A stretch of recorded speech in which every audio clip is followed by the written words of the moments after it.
Thank you, Marion. Our next speaker is Irwin Bruckner, also a good friend of Tony's, as per his input to us. But he has been much more. A valued family friend, Irwin is always the first one there in time of need.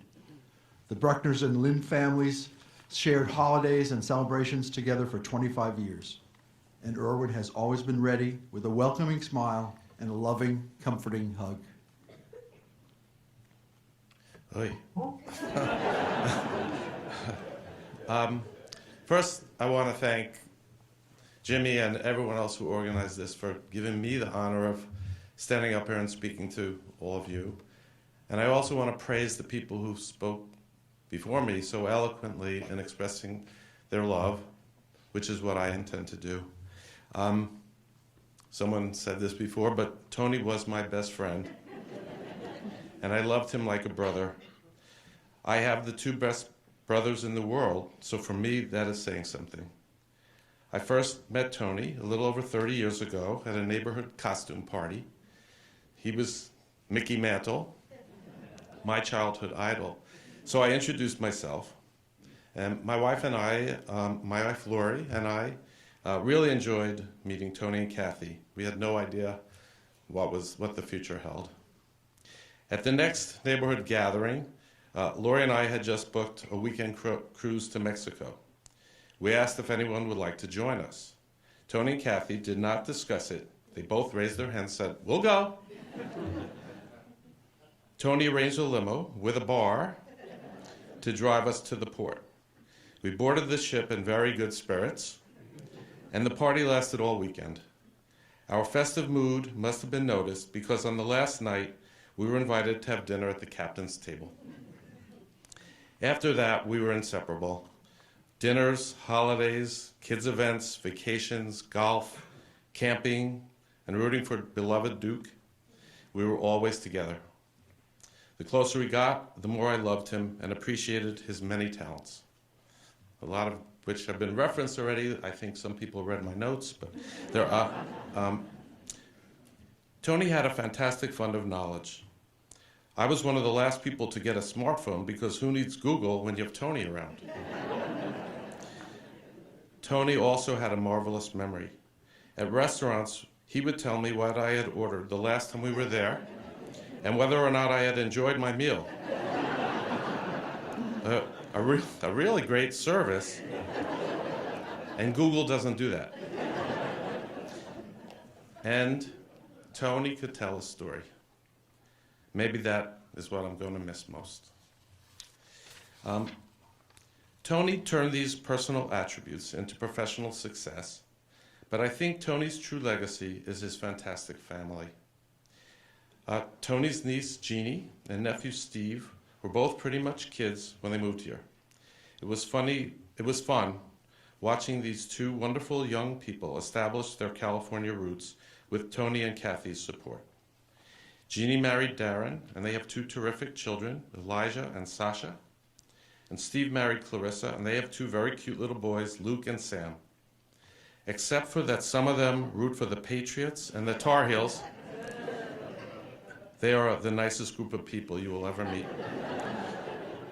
They have melded with the Lynns into a tight family unit. Tony was so proud of the success you guys all enjoy and thrilled that you're all so close. He truly loved you all. Tony and Kathy's children are both smart, funny, and wonderful people. Megan was always into theater. As a young girl, she wrote skits for the kids to perform.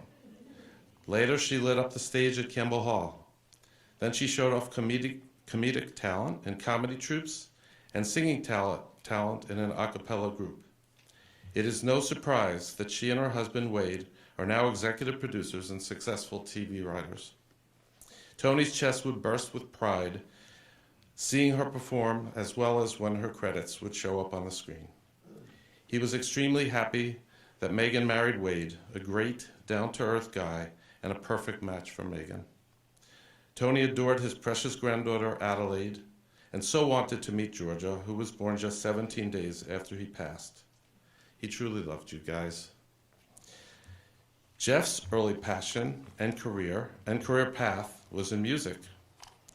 Tony beamed and could hardly resist playing air guitar watching Jeff perform. Most notably as a member of Wires on Fire, a group that toured both the US and Europe. One of Tony's favorite events of the year was to write and record a song with Jeff as part of a Christmas card they would send out. Even more, Tony admired how Jeff was able to rebound from a very rough patch in his life and pull himself together to get a degree and a career in finance. Tony was also excited that Jeff married Mele, his beautiful, intelligent, and talented childhood sweetheart. They are a superb couple.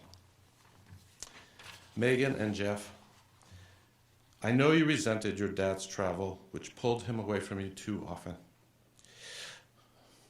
Divorce didn't help either, but I also know, without any doubt, that he loved you deeply and could not have been any prouder of you and the families you're creating. You are both magnificent human beings. He knew it and felt lucky that you were his kids. Please hold that in your hearts. This is difficult, but now comes an even harder part for me.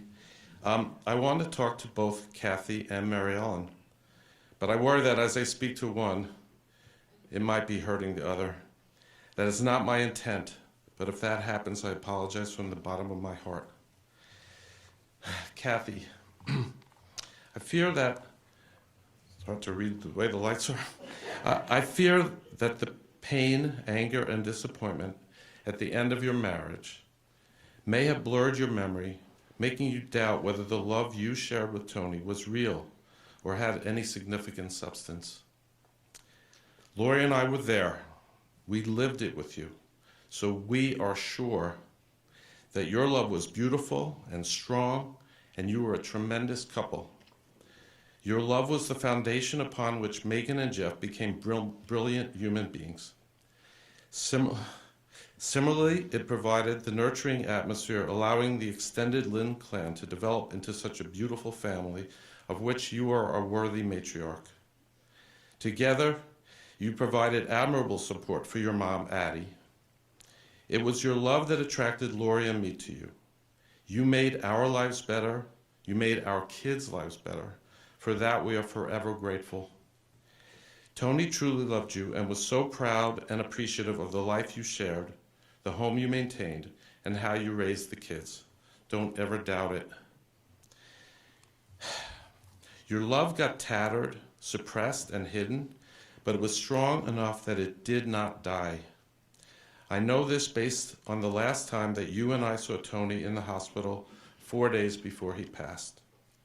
There was a special moment I will never forget. Making introductions to his nutritionist, Tony said, "This is Kathy, my ex-wife. She's an angel for being here." Then he said, "Not many," but crying would not allow him to continue. I think it had suddenly hit Tony that not many former spouses would be there in that situation, and understood that Kathy's presence was an expression of her love. Tony's defenses melted, and he was showing his love in return. As Kathy kissed him on the forehead and dried his tears, it appeared to me that they shared a moment of connection. Kathy, despite all the water under the bridge, I really believe that Tony continued to love you deeply to his dying day. I hope that gives you some peace. Mary Ellen, I am in no way trying to diminish the love that you and Tony shared. To the contrary, he loved you incredibly. Your enjoyment of each other and the way your brains worked together was obvious and impressive.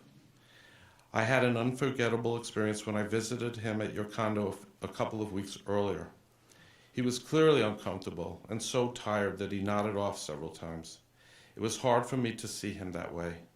But during moments of relief, he told me that you were awesome, Mary Ellen, and how much he loved and appreciated you. I remember being amazed that my friend, who was suffering badly, was not bitter nor feeling sorry for himself, but instead was using whatever energy he had to praise you and express his total devotion and love. Mary Ellen, I hope you understand the depth of Tony's affection and adoration, and get some comfort knowing how lucky you are to have experienced such complete love. Tony will live on in this amazing group of people. Reminiscing and telling stories with them and the Stapletons over the last few days has been amazingly therapeutic for me. I hope this memorial will have a similarly uplifting effect for all of you, and that soon the grief we all feel now will be replaced by wonderful, warm memories and gratitude for the time we had with Tony. Love you, Tone.